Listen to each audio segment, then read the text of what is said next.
Hey everybody, Holly here. Of course you guys know that. But I said earlier on Facebook that I was going to do a video, and throughout the day I kind of started losing that confidence in myself of actually doing it, even though I had typed out what I wanted to say. But I started thinking about it, and there's this little 5-second rule that I've kind of learned from Mel Robbins, who I'll talk about a little bit here soon. But one the 5-second rule is if you think about it, react to it in about 5 seconds. If you don't do that, then you're not gonna do it. And so I started thinking about it. I'm like, nope, I have to do it. So here I am. So bear with me. I am scared, only because I'm still working through my fears.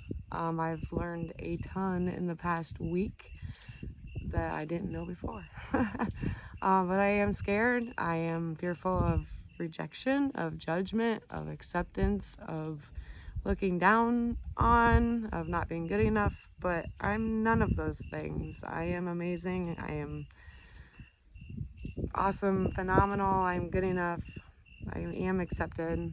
I love me. And I didn't really accept that last week, actually. And until I listened to this book, I am obsessed with this book. I don't think I have ever been so obsessed with a book before in my life. I've listened to it twice now. So about a little over 20 hours worth of listening, plus re-listening. So I bet you at least a good 22 hours worth into this book. And I've also been writing notes and applying the things I've learned to my life, like calming down, because I'm a go, go, go person. I don't stop moving. I know why now, but it's frustrating, and some days I just want to slow down. And so this past week I've really learned how to slow down, and all because of this book. And I love it. I was gonna record at home, but then I was like, nah, I don't feel like being at home. Let's go back to my little spot. I've been coming out here and a few other spots just to come in nature, to kind of get grounded and to get back to me and to get calm. That's one of the little tricks they teach in this little book, is if you're feeling really anxious or something, get outside. And I highly recommend it. It has helped me so tremendously in this past week. So, like I said, I want to tell my story. I want to share my story, and I hope that I can at least touch one person out there. I can at least help one person, because I've been through hell and back more than once, and that's okay. It is okay. I learned that the people who hurt me, the people who showed me what love is not, who pretty much taught me the patterns that I know, the fears that I know now, they were so broken that they were incapable of loving me. And oh, now the wind's gonna start, of course. So first off, this is the biggest thing that I kept a secret for. I kept this secret. I remember it starting when I was about 8 years old. I have some therapy that said it started about 5 years old, but I remember it distinctly when I was 8 years old. But I kept this secret until I was, I think, 22 or 23 years old, when I finally decided it was time to come out with it. And a lot of people don't know this, because I only share this with certain people. There might be people that don't believe me, and that's okay. You don't have to believe me, but I went through it, and it sucks. But first off, I want to talk about these fears and these patterns, and what I learned in this book that I've listened to, Take Control of Your Life by Mel Robbins. Please listen to it, please read it. It will change your life tremendously. But you develop these fears, and then you develop these patterns to not really deal with these fears and to protect yourself. And until today, actually, listening to the book for a second time, I've always thought of myself as a people pleaser. And I'm not a people pleaser. I'm a survivor. I live in so much fear that I do what is told of me. I do what I think is expected of me, which is 99.9% completely wrong. um, but it just, this book, man, it's opened up my eyes to all of the things that happened to me as a little kid that's really affected me as an adult. That's affected my relationships, it's affected my jobs, it's affected everything. But I've always survived. I've always gotten through it. I've always made it. That's been my, I'll make it. That's been my philosophy. I'll make it. I'll get through it. And in reality, I'm telling everybody this and I smile and I'm sitting here smiling, but, and I am happy that I'm sharing my story now. I'm nervous still. I'm probably not making any sense, and if I am, I'm probably everywhere, so I apologize, but I'm nervous. But I've been surviving for so long, and now I don't have to survive anymore, and that's pretty good. That's awesome. I've finally gotten to that point after listening to this book and really applying what it says to my life. I don't have to survive anymore. I can be who I want to be. I don't have to be scared anymore.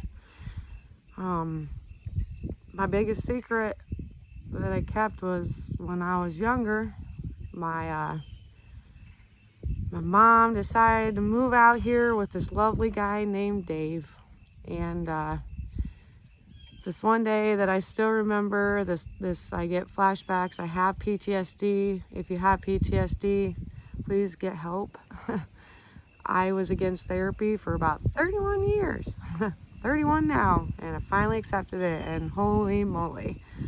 So happy I did, so please do that. I have PTSD anyways from it, but the flashback that I get is the day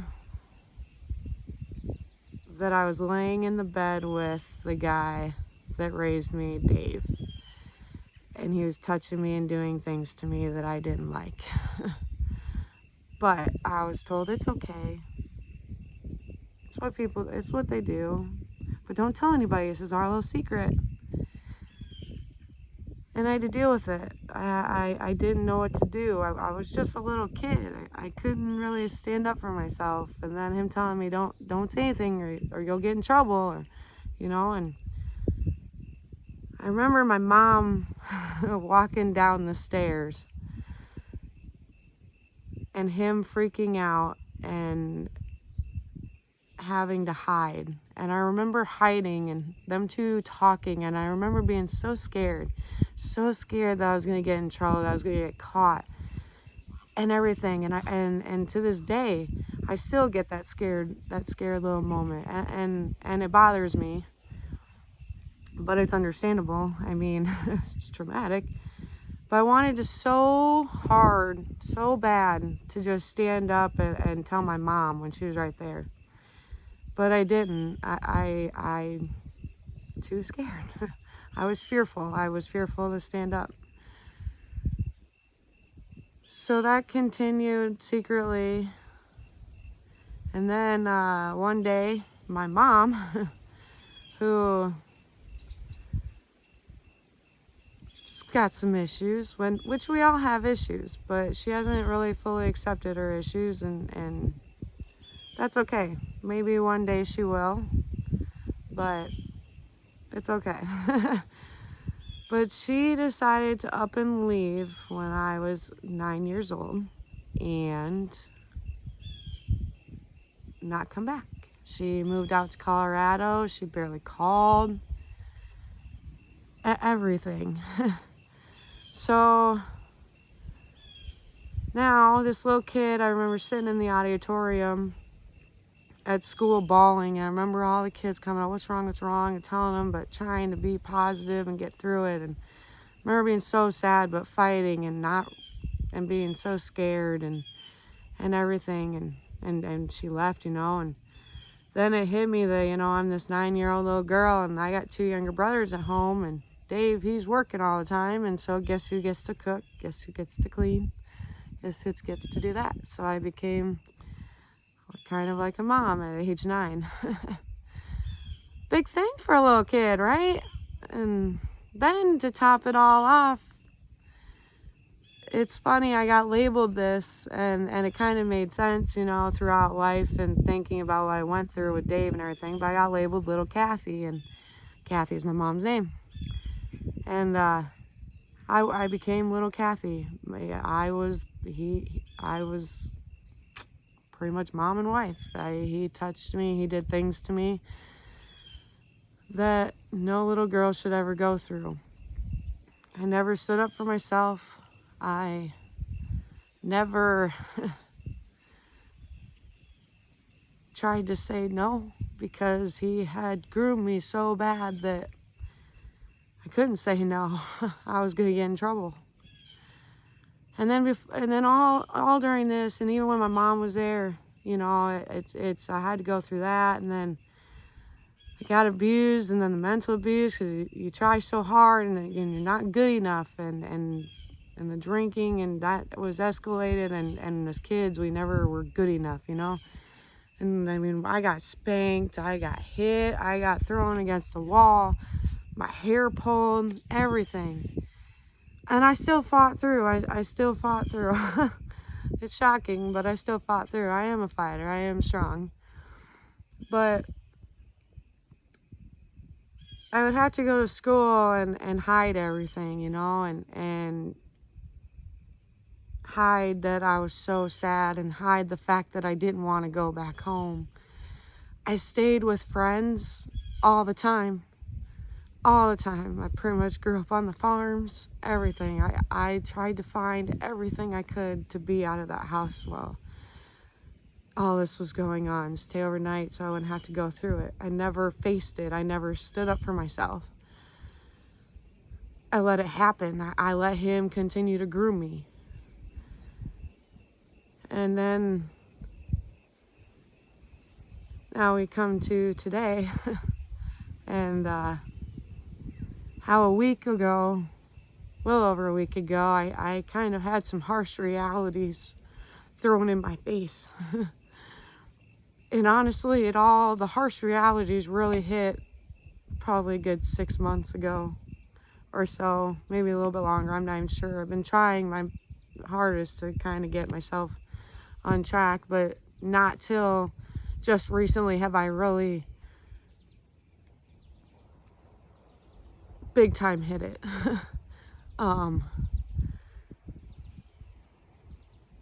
I have a ton of fears. I live in fear every day that I'm going to get in trouble. I live in fear every day that I'm going to get beaten.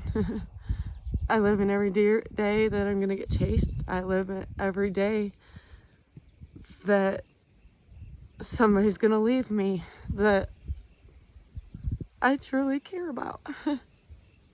See, still smiling through everything. I have a ton of fears from all of that. That has made me fear life, has made me push people away that I never should have pushed away. They've been so amazing in my life. I had such a fixed mindset and didn't know it till listening to this book on how people would tell me what I should do, how I really should think, how I should stand up for myself more.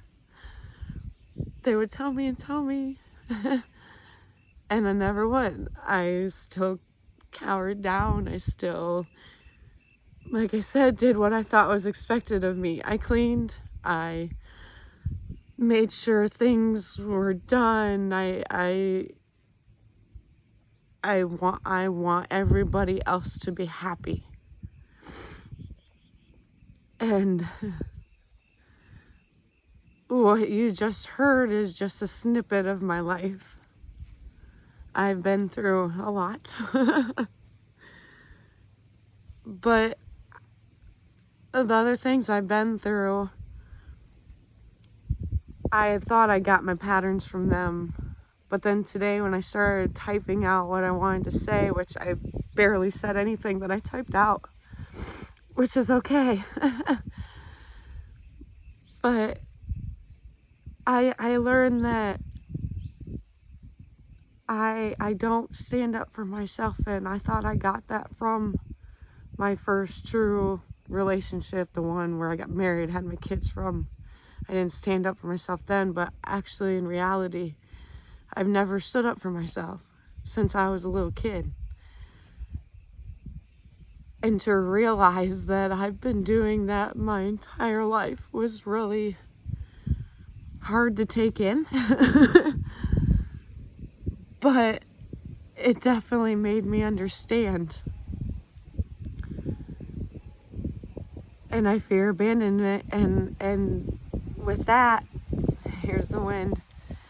I push people away, and then I expect them to come back, because if they come back, they actually love me. And that's not true. I mean, there's people that are meant to be in your lives, and there's people that are not meant to be in your lives.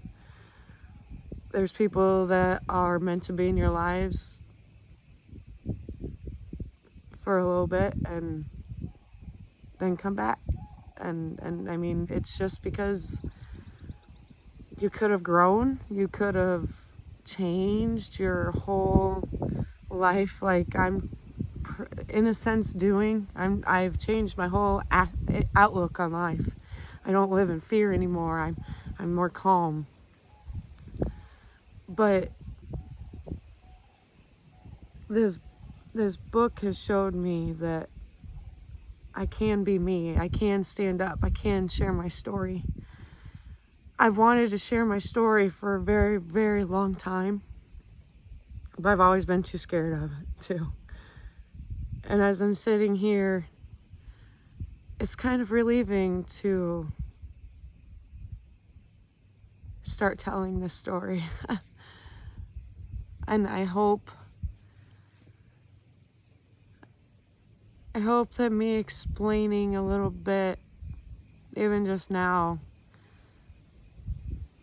of just some of the little things that you forget, but you don't forget when you really sit down and think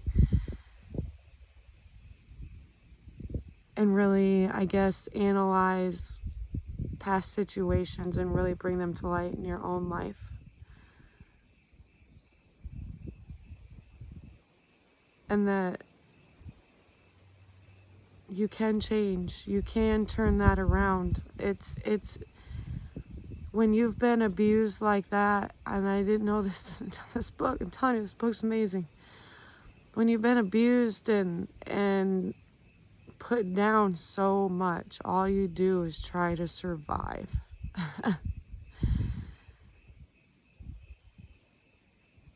And you can't do that because you get stuck in this cycle and you go over and over again. So you can change this. One of the biggest things I've done is I have a poster board up in my living room. I have 5 of them, actually. I have one that says, "What do I want?" It has all of my wants on it. It's like my vision board. I have a poster board that says, "I am enough. I am amazing. I am phenomenal. I am gorgeous. I am sexy." Make a poster board, make sticky notes, do pieces of paper, and write those things down. Because the more and more you see them and the more and more you read them, you will believe them. I know right now, if you're listening to this and you're really paying attention and you have gone through this, you're probably like, damn, I wish I would have known this. But the thing is we get so stuck in our patterns. We get so stuck in these beliefs that we're not good enough. We get so stuck in this fixed mindset that we don't see our patterns. We don't see what we do. And if you've ever had somebody tell you, "You always do that," Why don't you do that? Make a decision. I'm the most indecisive person in the world. I'm getting better. This past week, way better.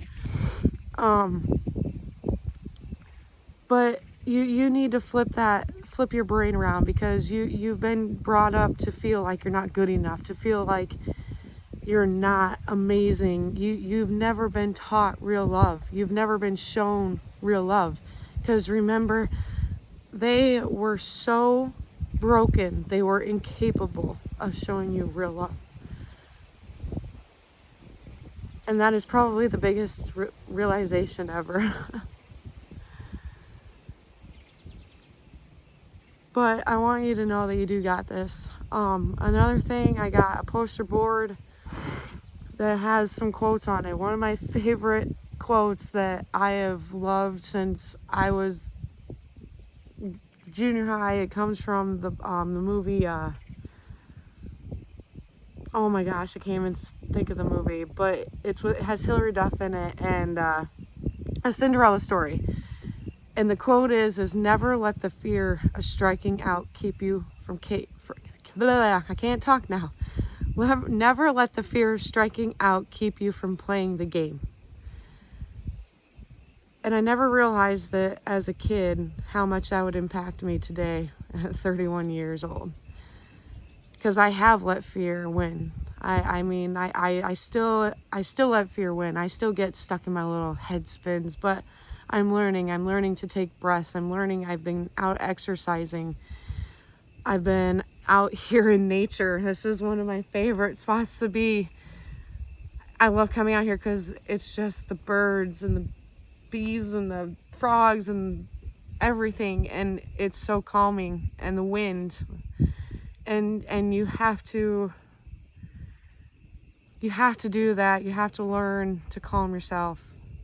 It's the hardest things to do because you live in fear and you question everything. One of the things that you need to learn about working with fear is feeling it, knowing when it comes on.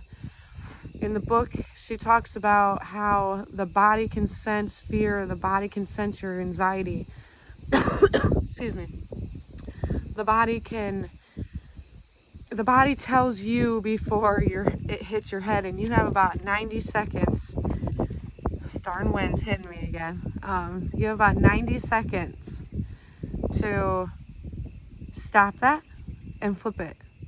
So pay attention. One of my biggest things is I can feel it in my chest. My chest gets all tight, and then I kind of get nauseous, and then I feel my breathing getting harder and harder to deal with, and I start shaking, and then I just start what-ifing. What if this happens? What if that happens? And my mind just starts going when I don't stop it. I didn't realize how, when you fully are like how I am, I listen to this book, and I am just so inspired and awestruck, and I just have so much belief in myself now to be able to sit on my couch one day, bawling my eyes out, not being able to handle myself, to listening to that book, to the next day sitting on the couch and all of a sudden feeling my chest get tight, feeling my stomach go, and then I went, whoa, what am I scared of right now? What is bothering me right now to make me feel like this? So ask your question that right away. And then ask yourself, why? Why do I feel like this? Why is my body making me feel like this? And you will be so surprised what you come up with. And then during all that in between, make sure you tell yourself everything's okay. Everything's okay. Everything is okay. Everything's going to be okay. Yep, everything's going to be okay. I say that over and over. I got this. I got this. I got this. You got this. We all got this. I got this. And then I breathe. I sit there and I take 5 deep breaths and I breathe. And that has really I've always been why does this happen? Why did that happen? Why does this why does this work the way it does? Why do people do the things they do? I love the brain. I took 5 psychology classes, hence why I hated therapy, never wanted to do it, and now I've been in it for 3 months and love it. Love therapy. I love the human brain, but I've always wanted to know why. So I've always what if'd, I've always asked why. And so to be able to sit there and to refocus my brain to myself and not all of the uncertainties of what's going on, what could go wrong, or what's going on. I'm slowing down, which is huge.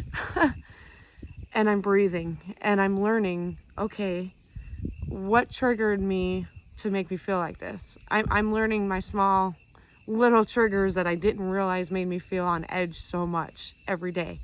I mean, I listened to another book. I've listened to 3 books. Gary John Bishop is amazing.